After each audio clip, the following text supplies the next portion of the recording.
Well, hey everyone, happy Thursday. Welcome to So What, the Marketing Analytics and Insights live show. This is our last show for 2025, fellas. How you feeling about it? The holidays are dry. That's all. Uh, It's been a good year. well, good. I'm glad to hear it. Um, Also, fun fact, apparently StreamYard now has timers on their banners. And that's really annoying. So happy new year, everyone. So we thought we would end the year doing something a little bit more fun. So we always try to do something practical and useful to teach you how to use all of the tools that have been thrust upon you. And this week is no different. But what we want to do, since it is the end of the year, is how to make your own 2025 wrap up.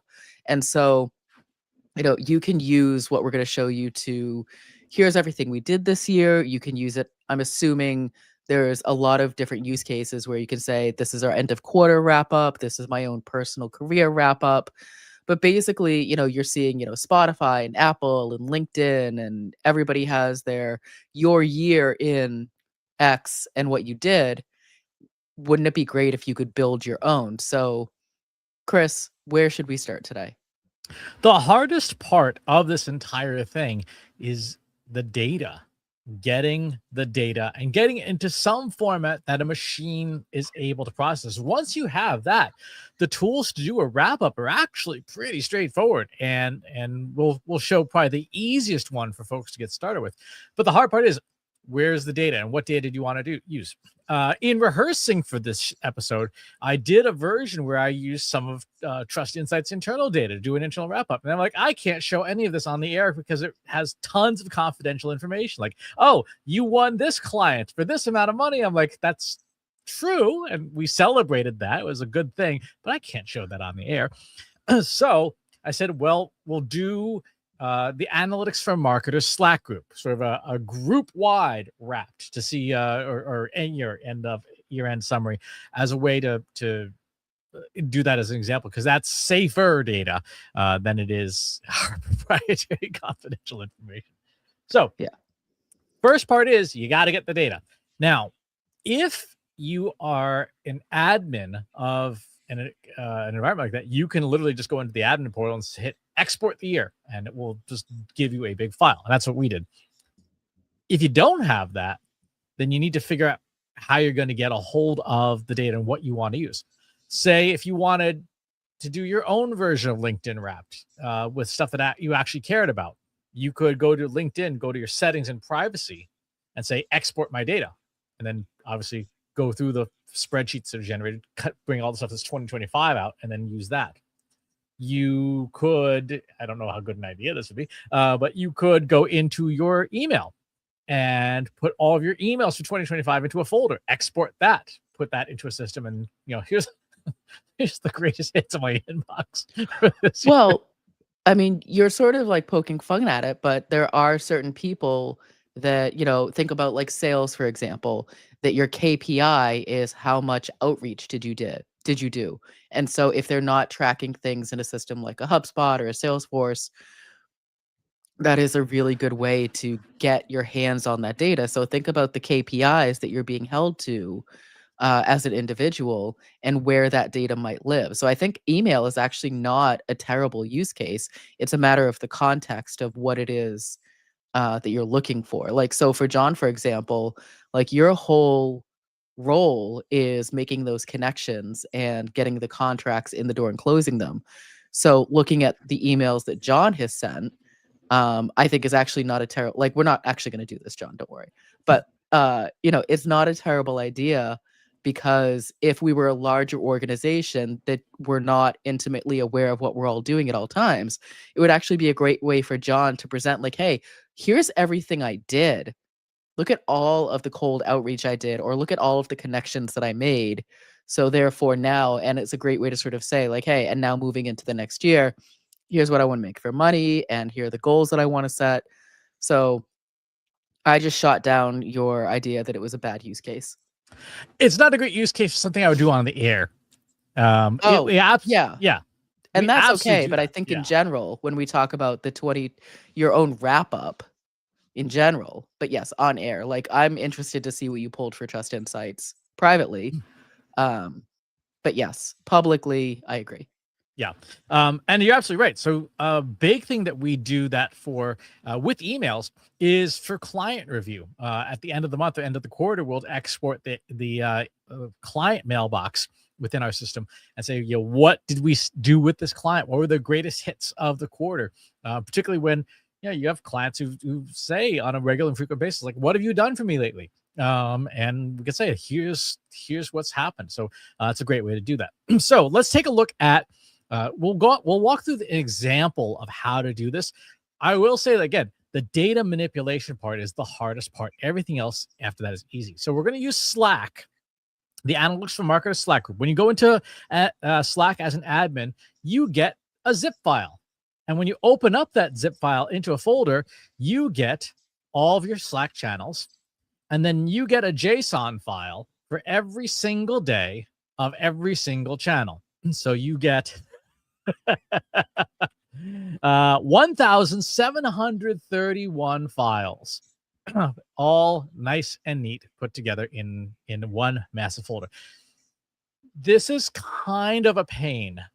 If you're going to use a tool like Google Gemini or ChatGPT or whatever, 1,731 files is a lot. However, if you are skilled at the command line, skilled in using a terminal, on most modern computers, you have the ability to process this data to get it glued all together and then put in more manageable chunks. And if you're not sure what your computer has, this is a great opportunity to talk to a ChatGPT or a Gemini or whatever and say, I've got 1,700 files in nested folders. Help me write a command line command that will glue them all together into one text file. So I'm going to go ahead and do that.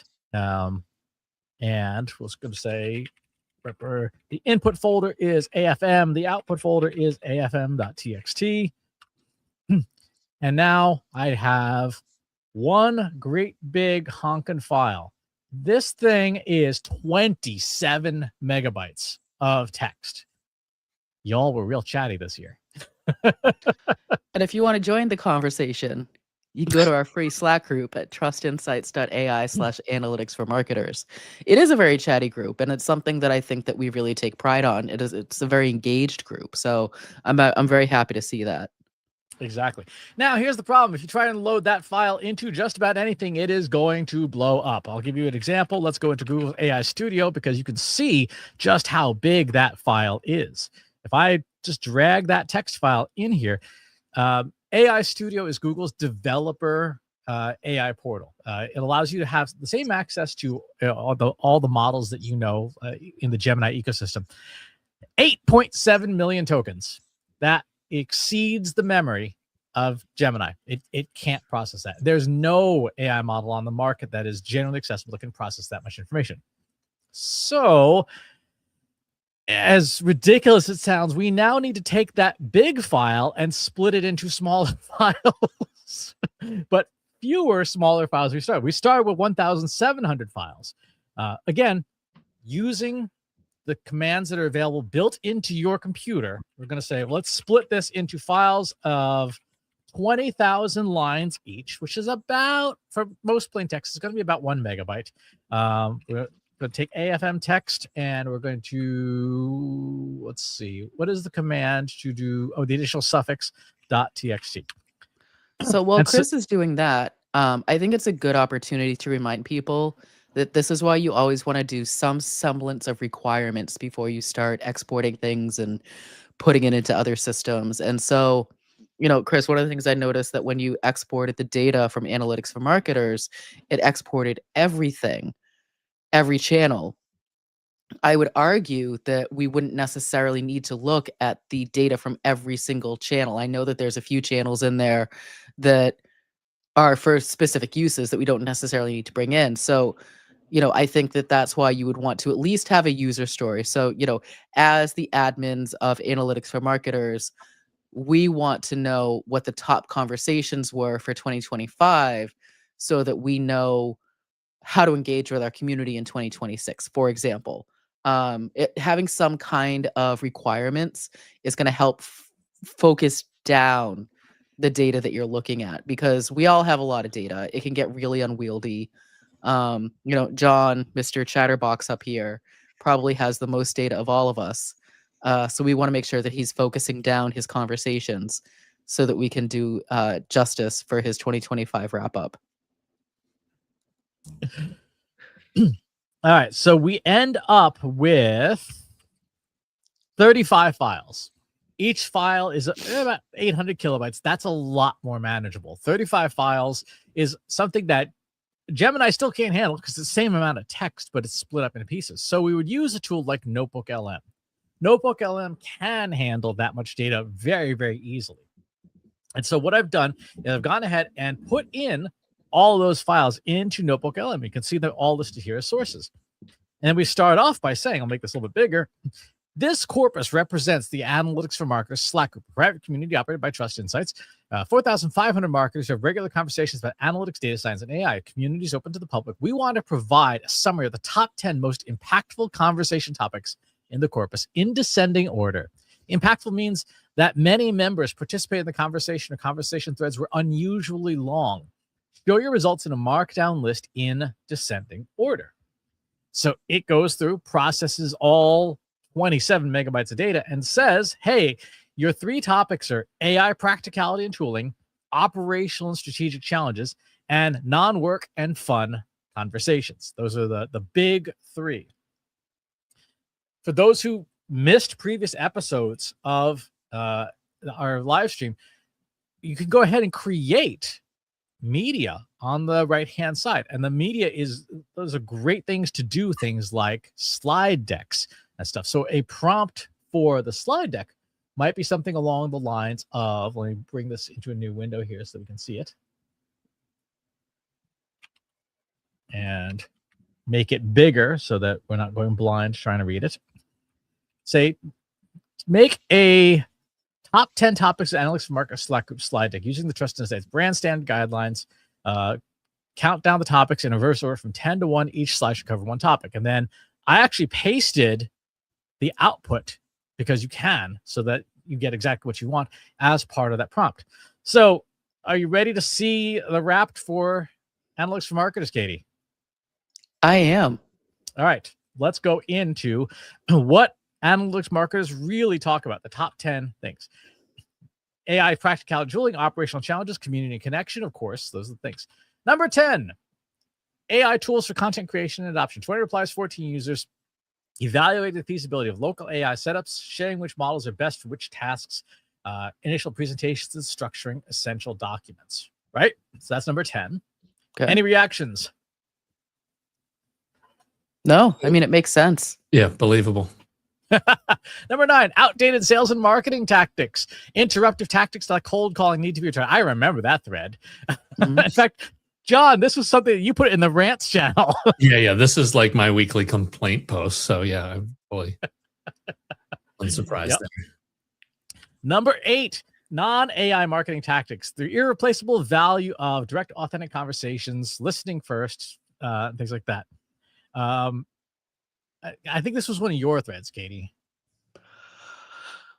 I mean, to be fair, they're all my threads. I ask every question of the day. But yeah, this is something, a topic that obviously I know more about. So this is one that I likely weighed in on more. So it makes sense. Yep. Number 7, marketing analytics terminology and confusion. Frequent confusion between different terms, differences between metrics and KPIs, frustration with Google's inability to name any product sensibly. Yep. That also sounds correct. Yep.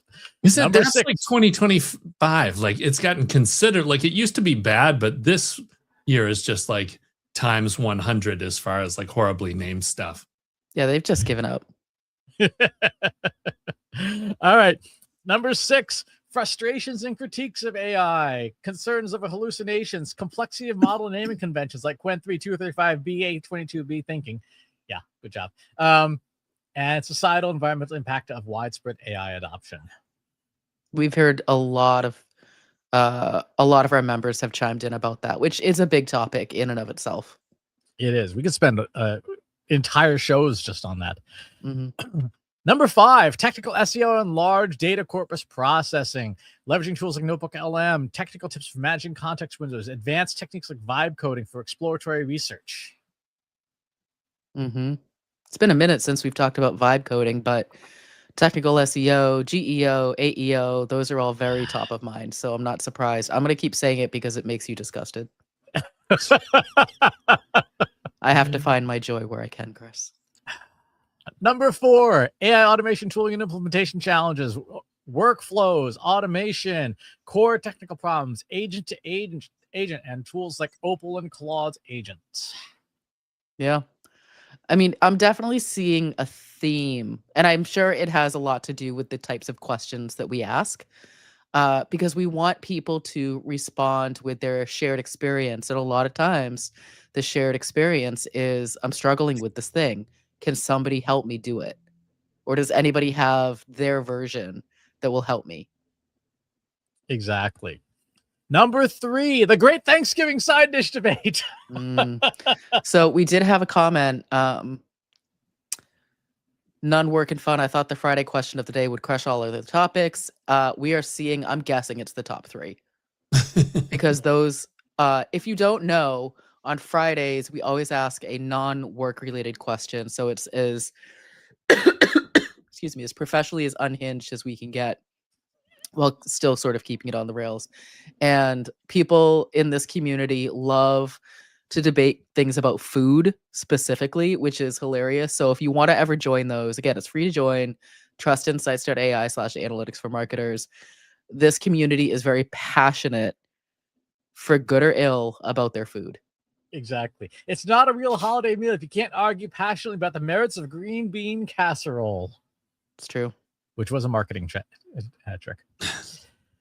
Number 2, operational bottlenecks and constraints. The biggest hindrances to workflow efficiency, internal political hurdles, and feeling overwhelmed with constant news cycle stuff.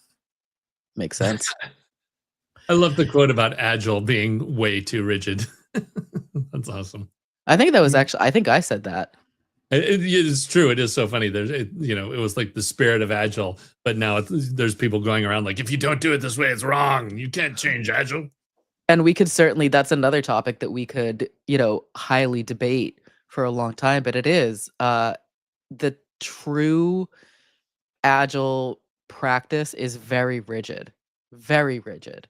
And so, anyone who wants to say like, we have to do true agile methodology, buckle up. It is not easy. It can work, but you have to have everyone in lockstep.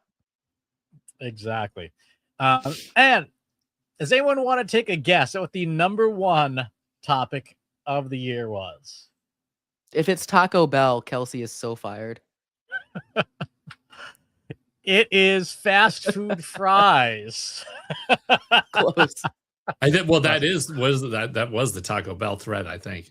That was the Taco Bell thread, yes. She has turned every thread into the Taco Bell thread. No, I mean, I do remember asking this question, and it is very funny to me how polarizing certain foods are to people. And it just cracks me up, and I appreciate that everybody in the community comes to the table with an opinion and feels comfortable sharing that opinion, knowing that it's a safe place to do that. Exactly. And I think that's probably the most important value of the community, particularly this year, which was a very stressful year for a lot of people for many different reasons, is having a safe place where you can kind of just, well, not in my case, but you can let your hair down, and be among peers. Mm-hmm. So these are the patterns, right? Practicality and tooling, operational challenges, and community and connection. And unsurprisingly, this pretty much mirrors who Trust Insights is, right? Katie, if you look at this is basically us. Oh, yeah. I mean, again, for those who don't know, I am the one in charge of asking the question every day to start the conversation. So obviously I'm going to be asking questions that relate to the work that we do at Trust Insights. I do try to make sure that I'm trying to give a well-rounded set of questions so that everybody feels like there's a place for them to participate. But it's, even when we say, like, tell us the good about AI, for example, it always naturally, organically turns into here's my frustrations and critiques of AI because that's just the human experience with these tools right now. So it's very interesting. And as someone trying to figure out how we can best support, you can't beat this kind of, free market research. This is directly from the mouths of people who are in it. And it further confirms sort of like the direction of where we want to take our services, our ICPs, all of those things. Like this is, you know, priceless data to me. It is. Now, one of the things I think is interesting, and this is not a surprise given the marketing space that we're in, is even though the group is and has been called analytics for marketers for years and years and years now, we had very little actual analytics discussion because of the 800-pound gorilla in the room that is AI. And to your point, obviously we want to serve the needs of our community where they are. Meet people where they are is what we always say, and where they were this year was around all things artificial intelligence. Well, I would also like to caveat that, Chris, with I do ask non-AI questions, but someone in this room always takes over the thread with something AI. So there's a good reason why all of our conversations go that direction. So I could say, hey, so what's your favorite color? And someone in this virtual room would give me some sort of AI response, which would derail the thread. Mm-hmm. Chris, Yeah, she's on to sure. me. She's on to me. I'm on to you, John. Oh dear. So let's see what else we got here. A reminder, a very nice call to action that you should be joining the Trust Insights community. Please do join us there. So this is how we did it. So we took the data, put it into Notebook LM, and then created the outcome, created the output. The versions we obviously have the slide deck. Mm-hmm. We have an infographic version, which is, again, very similar.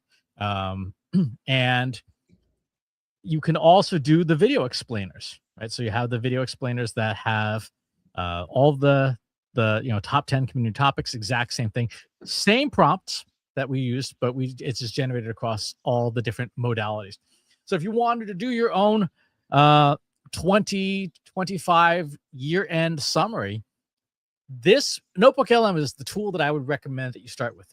You can absolutely use ChatGPT or other tools or Gemini's plain image generation models to roll your own if you have the data. The hard part really is, how do you get the data out of the system? And if you have no data, but you wanted to make something anyway, you could go and get credible third-party data that you're allowed to use. So an example would be Reddit has an API.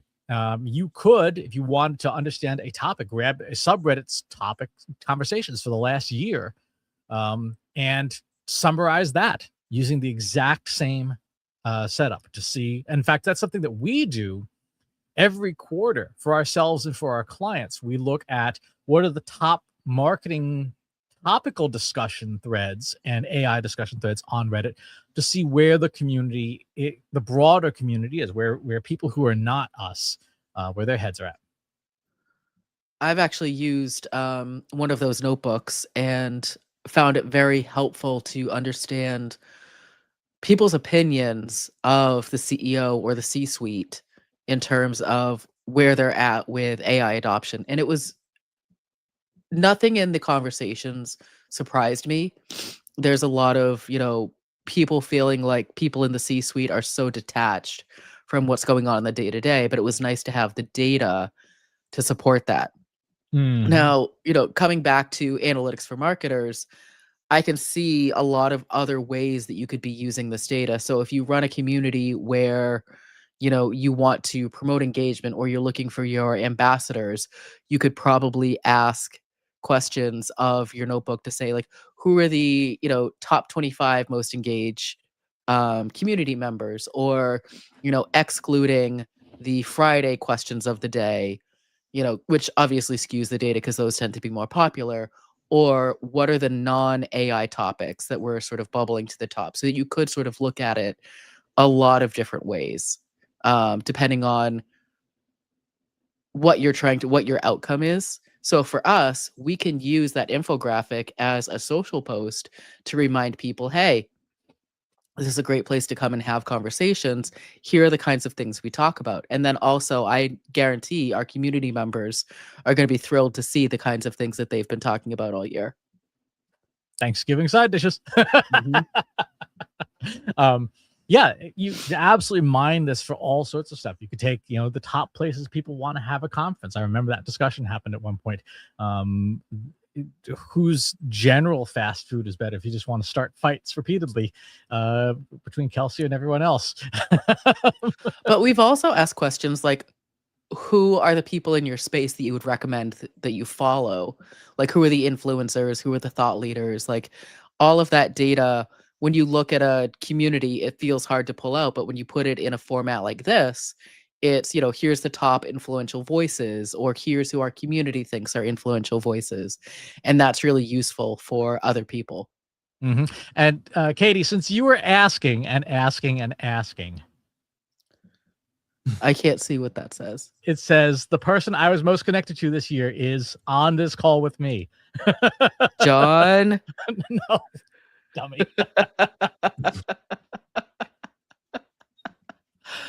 Well, and so if you haven't looked, LinkedIn has also sent out their version of 2025 Wrapped, and so it shows you like the emoji that you use the most, or the reaction, how many new connections you have, and then it also shows you the person that you connected with the most. And unsurprisingly, Chris and I connected with each other the most on LinkedIn, which comes as a shock to everybody. Exactly. So in addition to, one of the things that is kind of a hidden trick with doing this kind of summaries, if you have the technical capability, plain text is great. And I would say plain text is what you should provide. But if you can, Notebook LM, lest we forget, is a Google product and is powered by Gemini. And in fact, it is powered by the brand new Gemini 3 Flash now, which came out yesterday. Which means that it has all of Gemini's strengths and weaknesses. One of which is that it is very good at reading, it's called JavaScript Object Notation, or JSON. What we provided in here was not plain text. What we provided was JavaScript files. So for example, the work-life balance pets channel, you can see this is what is in the source files themselves. It is this format of file, JSON.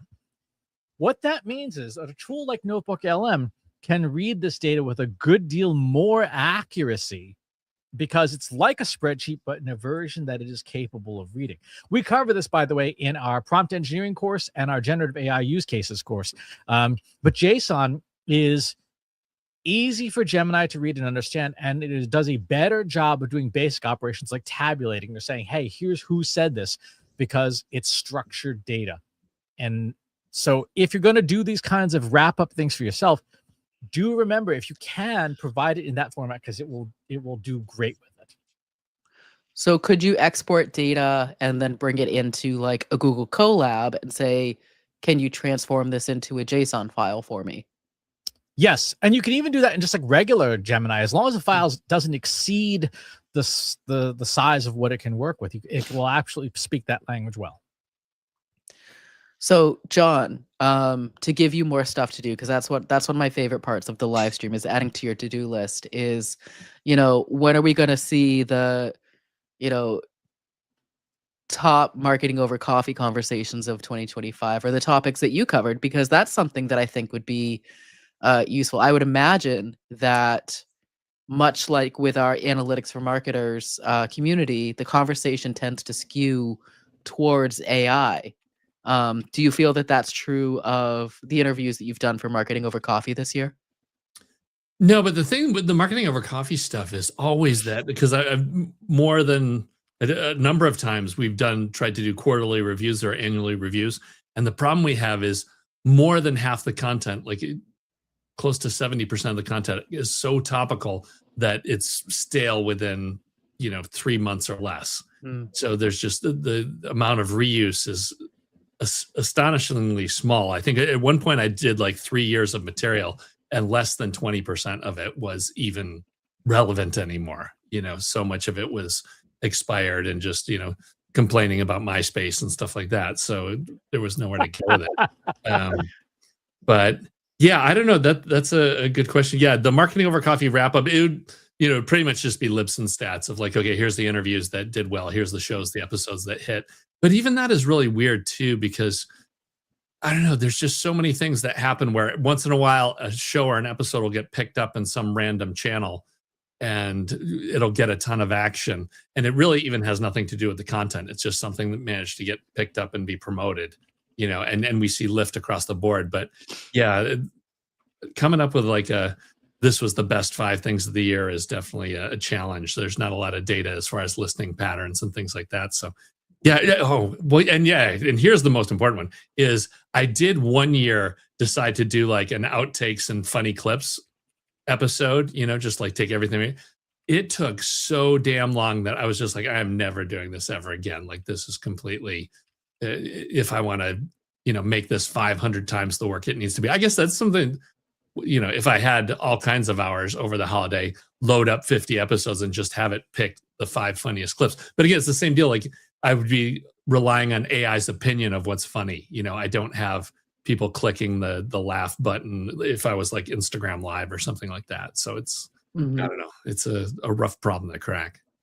But I think that goes back to the point that Chris started with is you can make, your wrap up of anything provided that the data exists, and the data exists that is good quality and, doesn't have holes in it or is missing anything or has the correct context.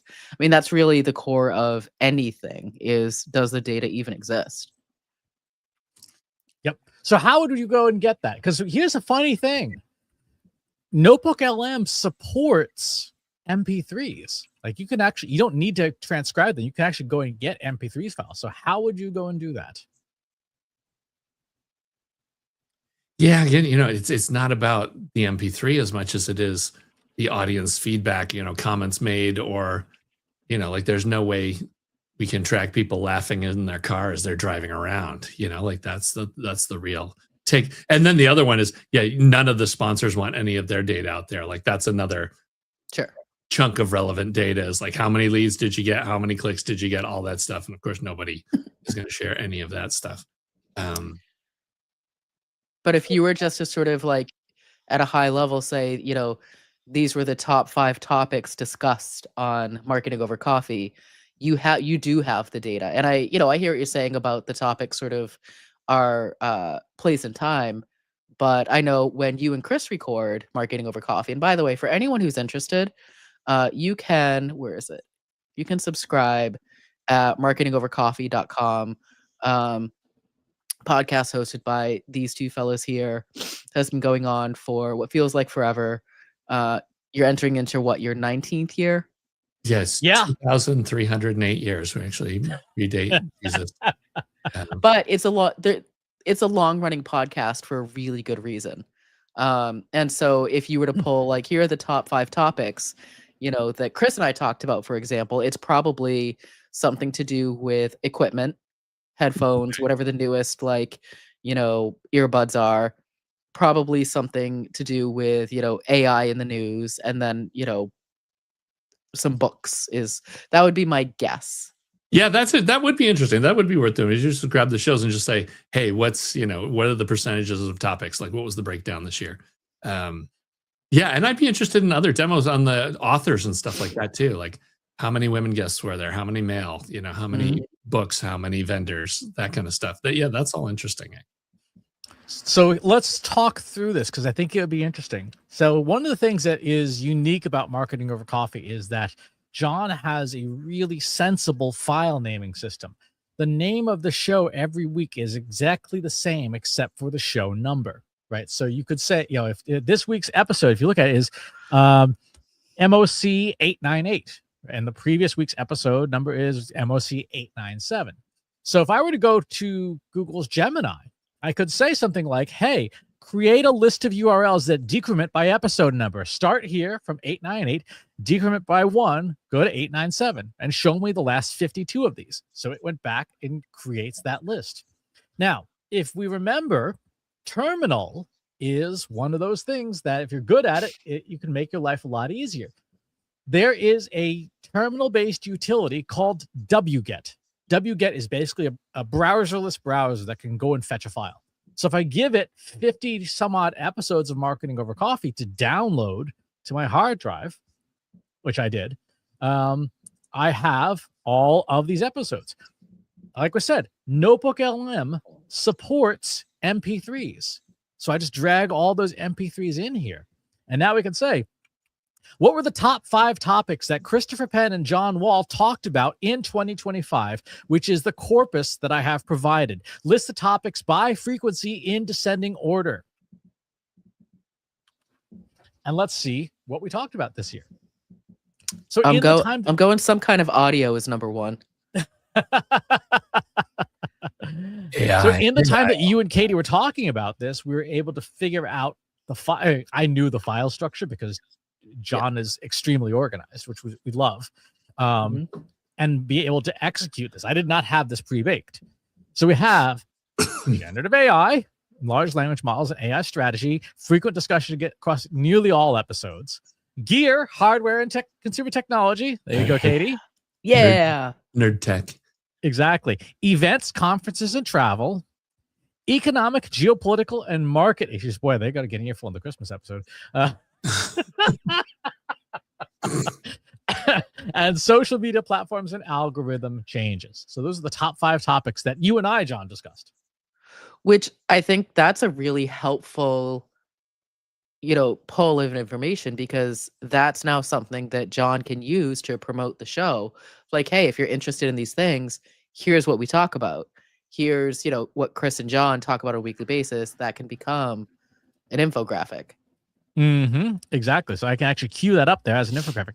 Now, what John was saying, what are the top 5 topics that John Wall and special guests talked about in 2025, which is in the corpus I provided? Exclude shows in which Christopher Penn appears. Only use shows that John Wall had a guest interview on. List topics by frequency in descending order. Because again, Gemini, we can, as long as we prompt it smartly, it's able to digest this stuff down. Let's see what comes out. For the gendered stuff, that's something that I'd want to experiment with offline to see, because every model has biases built in, and that gets into some very tricky territory. In terms of whether like or not how many shows did women appear on, how many shows did men appear on, etc., based on people's names, because we don't explicitly say, oh, and my woman yesterday is right. Well, I mean, and this is something that we were talking about internally the other day. There are some ungendered names for, I don't know if that's the correct term, but like, names that someone of any gender could use. So it's very hard to say it's this or this. Yes, like the author DC Fontana. It's Sure. Pat. It's Pat. Yes.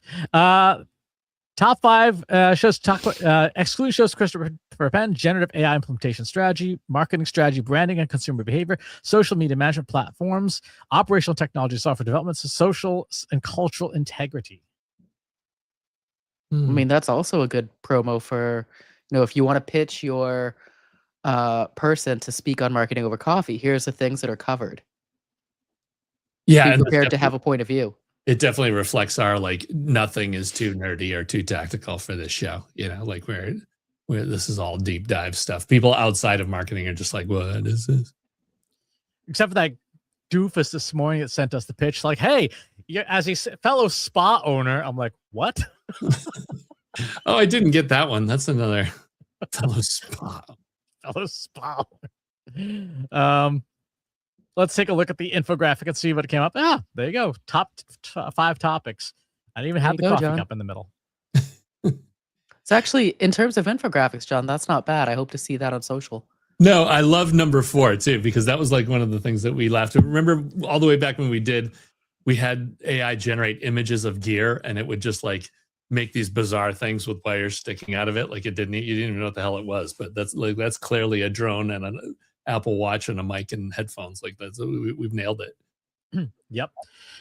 If you wanted to, in a different notebook, you can, with Notebook LM, provide lists of things like individual YouTube videos or a pile of YouTube videos. So you could give it like all the episodes, say, of this live stream for the year, and see what are the topics we covered on this year's live stream. So there's no shortage of ways that you can, as long as you know how to get the data, which again is the hardest part. If you can get the data, these tools can make it super easy to do these year-end wrap-ups. And I would encourage people to give it a try. One of and this was in last week's Inbox Insights newsletter. It was last week. It was the week before. Do this whenever you are up for a review, right? So take your inbox, take your Slack, your Asana, your Jira, your whatever, export your data. And when it comes time for your performance review, you say, hey, here's what I did in the last year. Give me a raise. Yeah. Prove your worth. That's just a huge time saver for any annual review process. Exactly. And if you're a manager, maybe consider doing that across your team, because one of the things I know as a terrible manager, one of the things I suffer most is recency bias, remembering the last few things that somebody did and not the whole record from the entire year. Because you normally don't go back and, oh, well, April, you screwed that up. So unless it was really bad. And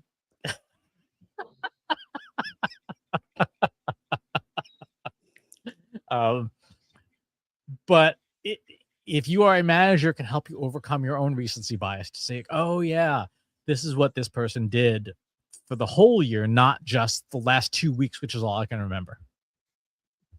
And I think that that's a good way to, round out the episode is, think about the data you have, think about the points that you want to make, and, use the tools that you have. So make your own 2025 wrap up, bring stuff into Notebook LM, see what it comes up with. And if nothing else, join the conversation in our free Slack group, trustinsights.ai/analytics for marketers. And you too can weigh in on the best cut of French fry and or the best Thanksgiving side dish. And other things more to come in 2026. Oh yes. In fact, tomorrow, I think I had petitioned to have people try to use generative AI to make their own holiday song. So yeah, you did. I didn't approve that idea. No. But don't worry, it's in there. Don't spoil it. All right. I didn't ignore you completely. That is going to do it for this episode and this year of the So What live stream. So to everyone who has watched, whether this is your first episode or whether this is your 52nd, thank you so much for being here with us every single week. We are on Thursdays at 1 p.m. Eastern time on most weeks, except for the last 2, because we're taking off. And we hope that you participate in the Slack group, this live streams community, the email newsletter that comes out on Wednesdays. If you have questions for our podcast, which we record on Mondays and air on Wednesdays, we're more than happy to make stuff just for you to answer your questions. But most of all, thank you for being a part of our community. Take care, and we'll talk to you all in 2026. Thanks for watching today. Be sure to subscribe to our show wherever you're watching it. For more resources and to learn more, check out the Trust Insights podcast at trustinsights.ai/TI podcast and a weekly email newsletter at trustinsights.ai/newsletter. Got questions about what you saw in today's episode? Join our free Analytics for Marketers Slack group at trustinsights.ai/analytics for marketers. See you next time.